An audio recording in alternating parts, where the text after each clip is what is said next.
Ya, Assalamualaikum warahmatullahi wabarakatuh. Waalaikumsalam Waalaikumsalam warahmatullahi wabarakatuh. warahmatullahi wabarakatuh. Eh, kita kembali lagi untuk dalam Zoom di bab 8 mengenai suksesan cerita. Di mana untuk bab yang pertama, eToro membangun jaringan investasi sosial terbesar di dunia yang akan dijelaskan oleh saudara Irfan. Saudari Irfan, saya persilakan. Baiklah, terima kasih moderator. Di sini saya akan membacakan materi tentang eToro membangun jaringan investasi sosial terbesar di dunia. Pendirian eToro, jaringan investasi sosial terbesar di dunia, tumbuh di era booming teknologi tahun 80-an. Asia terinspirasi oleh revolusi teknologi dan memulai pengkodean pada usia 14 tahun. Motivasi untuk mengelola uangnya sendiri membawa ke dunia trading. Meskipun menemui kendala praktis, bersama saudaranya Ronan mereka menyadari bahwa sebagian besar dunia tidak terhubung dengan ekosistem keuangan global. Dengan visi memberdayakan 99%, eToro didirikan pada 2006. Meskipun awalnya sebagai platform kompetitif, eToro berkembang menjadi jaringan sosial. Perdagangan yang memungkinkan pengguna belajar satu sama lain. Setelah krisis 2008, eToro merespon permintaan transparansi keuangan dan kehilangan kepercayaan pada lembaga tradisional. Dengan menggabungkan teknologi dan konektivitas sosial, eToro mengubah keuangan menjadi pengalaman sosial dan transparan, menghadirkan revolusi dalam cara dunia berinvestasi, jaringan investasi sosial pertama di dunia yang memungkinkan anggota komunitasnya mengikuti dan berbagi informasi keuangan. Platform ini menciptakan kursi berita keuangan dalam umpan pribadi dan memungkinkan trader mempromosikan keputusan investasi mereka. Dengan fokus pada perdagangan sosial, eToro mengubah cara orang berinvestasi, menghadirkan transparansi dan akses ke pasar keuangan. Kemampuan untuk menyalin trader sukses, kemungkinan anggota komunitas membangun portofolio berbasis orang, menciptakan manajemen aset tanpa gesekan, eToro telah memecahkan hambatan masuk dalam berinvestasi, menciptakan jaringan yang dapat diskalakan hingga jutaan pengguna di seluruh dunia. Dengan pendekatan inovatif ini, eToro telah mendapatkan keberhasilan yang luar biasa, menarik investasi signifikan dan mencapai jutaan pengguna di 170 negara, dengan total investasi sebesar 62 juta euro.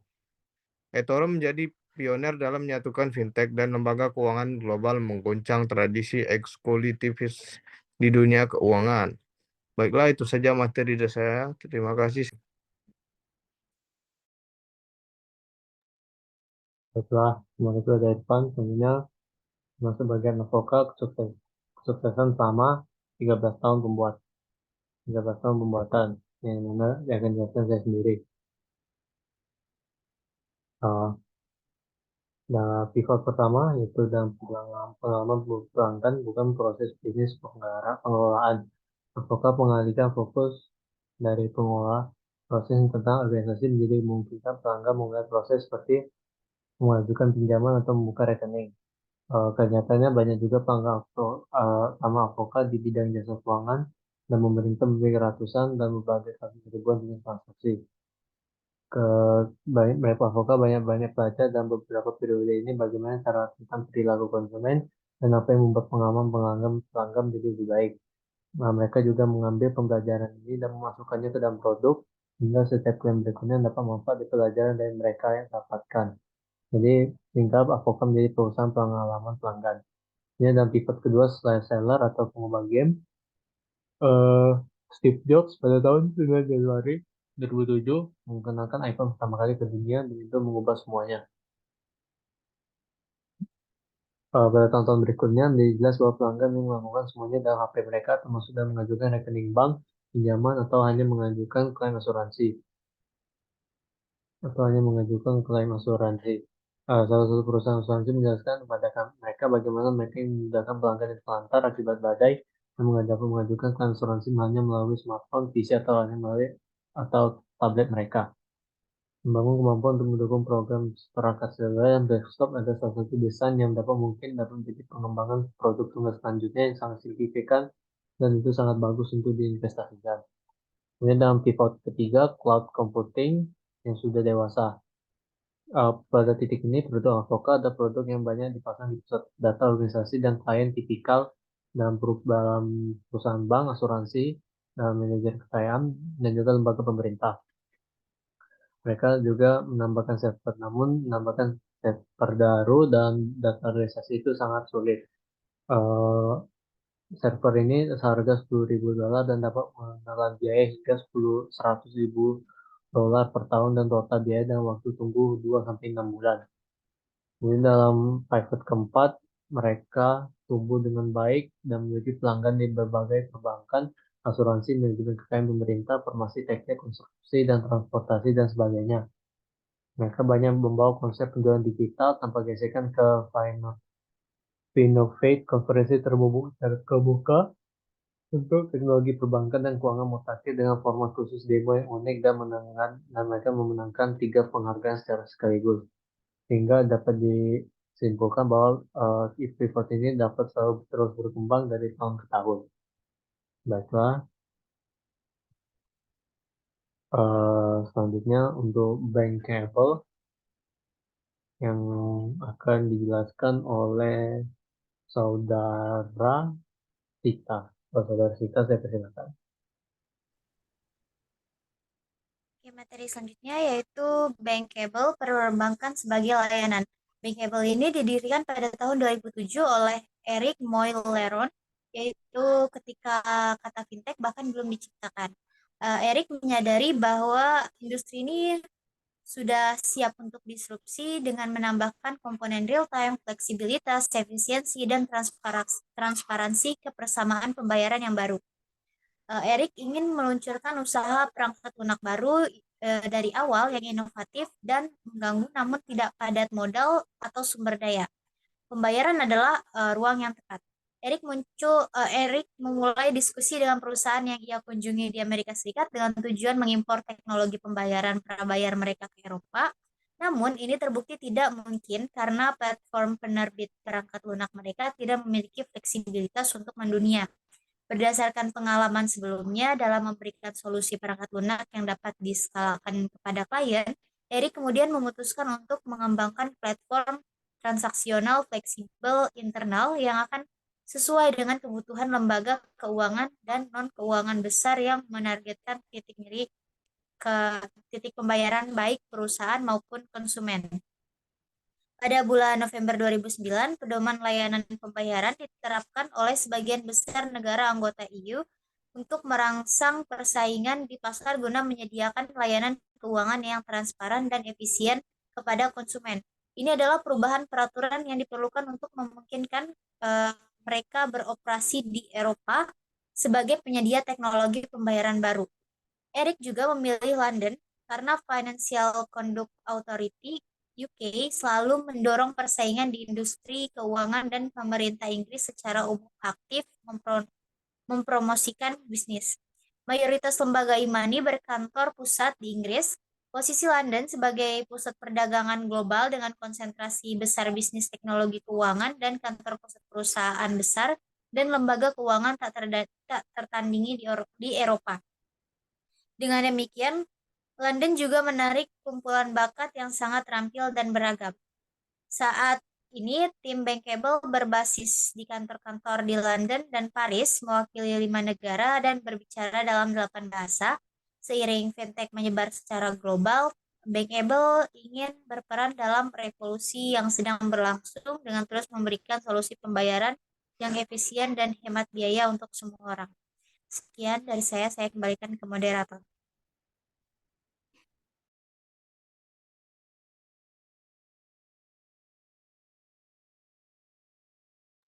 Terima kasih Mbak Sita. Selanjutnya untuk kisah inovasi City akan dijelaskan oleh Saudara Mifta. Saudara Mifta, saya persilakan. Baiklah, terima kasih moderator. Jadi di sini saya akan membahas kisah inovasi City. Jadi permulaan fintech telah melibatkan perubahan signifikan dalam interaksi individu dan institusi dengan keuangan. Bank-bank besar aktif terlibat dengan fintech melalui berbagai inisiatif, mulai dari kompetisi hingga hackathon dan akselerator. Startup dan usaha kecil kini mendapat perhatian dari pemain besar, mengubah dinamika industri yang sebelumnya dikuasai oleh pemain global. Dalam menghadapi evolusi fintech, ada dua pendekatan utama bagi institusi besar. Pertama, posisi defensif yang meremehkan kontribusi komunitas pemula. Kedua, pendekatan kolaboratif seperti yang diambil oleh Citi untuk bekerja sama dengan perusahaan inovatif dan merancang solusi bersama. Ini bukan hanya kompetisi, melainkan kesempatan untuk mengubah industri keuangan secara bersama-sama. Citi Mobile Challenge menjadi langkah penting dimulai di Amerika Latin pada 2014. Program ini menarik perhatian lebih dari 500 pengembang dari 19 negara dengan 150 ide yang diajukan. Keberhasilan di Amerika Latin mendorong perluasan ke Amerika Serikat, Eropa, Timur Tengah, dan Afrika. Dengan setiap tantangan, program ini terus tumbuh, memperdalam hubungan dengan sponsor, dan membangun komunitas pemimpin pemikiran fintech. Pada tahap awal, Citi Mobile Challenge telah meluncurkan inovasi yang menjanjikan, seperti platform perdagangan seluler PAK, melalui acara Demo Days dan pertemuan fintech. Citi tidak hanya mencari solusi baru, tetapi juga menciptakan keterlibatan yang lebih luas dengan komunitas pengembang. Ini menandai transformasi perbankan digital dan kolaborasi yang tidak hanya menguntungkan Citi, tetapi juga jutaan pelanggan mereka. Mungkin itu saja yang dapat saya sampaikan. Saya kembalikan ke moderator. Terima kasih kepada Saudara Miftah. Kemudian sebuah terakhir dijelaskan oleh Saudara Maulana. Kepada Saudara Maulana, saya persilakan. Oke, baik, terima kasih. Selanjutnya itu adalah materi tentang tren fintech dari garis depan, membangun peluang kolaboratif untuk startup, pasar, infrastruktur, dan wholesale bank. Jadi sebagai bagian integral dari SWIFT, Inatrable memiliki posisi unik dalam inovasi fintech, mengidentifikasi tren dan peluang utama, memanfaatkan bakat, dan memastikan bahwa ekosistem layanan keuangan mendapat manfaat dari pemikiran segar dari perusahaan rintisan. Inatrip adalah salah satu fasilitator awal yang membantu mempercepat dan menyebarkan gelombang pertama inovasi fintech dan terus memainkan peran penting dalam proses ini. Memanfaatkan jaringan global SWIFT yang luas, Inatrable bekerja sama dengan investor pemodal ventura, ahli strategi, bank, dan lembaga keuangan. Inatrip juga mendukung pertumbuhan inovasi fintech secara global dengan program Startup Challenge, kemitraan strategis, kepemimpinan pemikiran, dan forumnya di Sibos, acara layanan keuangan utama dunia untuk industri keuangan. Nah, selanjutnya itu ada tren geografis juga menarik. Inovasi fintech cenderung muncul di kota-kota tertentu, pusat keuangan daripada di tingkat negara secara keseluruhan. Namun demikian, jumlah keseluruhan hubungan meningkat dan kami memperkirakan perluasan fintech akan terus berlanjut. Pusat keuangan yang sudah lama berdiri memperluas wawasan mereka dan semakin merangkul fintech. Frankfurt, Luxembourg, Dublin, dan London hanyalah beberapa contoh dari pertumbuhan jaringan surga fintech yang bermunculan di seluruh Eropa. Bagian dari resep sukses mereka adalah sangat terbuka untuk semua profesi dan kebangsaan. Kombinasi dukungan finansial, dukungan real estate, dan akademisi sama pentingnya. Perpaduan yang berharga ini membuat lingkungan seperti itu menjadi tujuan yang menarik bagi para pemula. Selain pusat keuangan yang lebih besar, wilayah Nordik dari sudut pandang teknologi dan perusahaan biasanya berada di garis depan. Dan sekarang juga meningkatkan kehadirannya di fintech. Bank-bank Spanyol juga aktif dalam memprioritaskan subset dan kantong inovasi fintech. Di luar Eropa, dari Asia Pasifik hingga Amerika Latin, kami menyaksikan perkembangan hub startup baru di pasar yang subur untuk inovasi dan disrupsi. Mungkin terdengar sederhana untuk menyoroti pentingnya lingkungan yang positif dan bisa melakukan, tapi tetap integral dengan keberhasilan inovasi di Silicon Valley, dan itu adalah etos yang juga tercermin di New York. Selain itu juga seorang wirausahawan meminta investor potensial sebesar $100.000 di Amerika Serikat. Jawabannya kemungkinan besar adalah apa yang dapat Anda lakukan dengan $1 juta. Sedangkan di Eropa, jika sebuah startup meminta minta $100.000, investor mungkin bertanya apa yang dapat Anda lakukan dengan $50.000. Ini adalah pendekatan yang sangat berbeda terhadap risiko dan ambisi. Mungkin untuk materi tentang fintech dari garis depan cukup sekian. Terima kasih. Saya kembalikan pada moderator. Baiklah, terima kasih. Mungkin cukup sekian atas Zoom-nya, sekian atas kehadiran teman-teman. Terima kasih. Wabillahi taufiq wal hidayah. Wassalamualaikum warahmatullahi wabarakatuh. Waalaikumsalam Waalaikumsalam warahmatullahi warahmatullahi wabarakatuh. wabarakatuh.